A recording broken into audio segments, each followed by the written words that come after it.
জানেন তো, সবচেয়ে বেশি অবাক লাগে এটা ভেবে যে এক সময় আমি সবার মন ভালো রাখার দায়িত্ব নিতাম, আর আজ নিজের মনটাকেই আর সামলাতে পারছি না।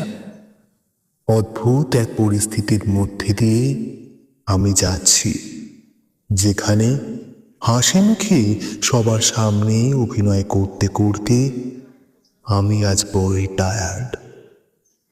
যাদের এক সময় বুকের টুকরো মনে করতাম, আজ বিপদে পড়ে দেখলাম আসলে কেউ কারণ নয়। রাত বাড়লে এই নীরবতা যেন বুকের ভেতরটা চেপে ধরে। তখন নিজের সাথে নিজের একটা হিসেব নিকেশ চলে।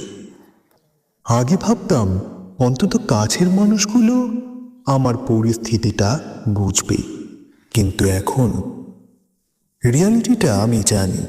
দিন শেষে নিজের এই খণ্ড বিখণ্ড মনটা নিজেকেই জোড়া লাগাতে হয়।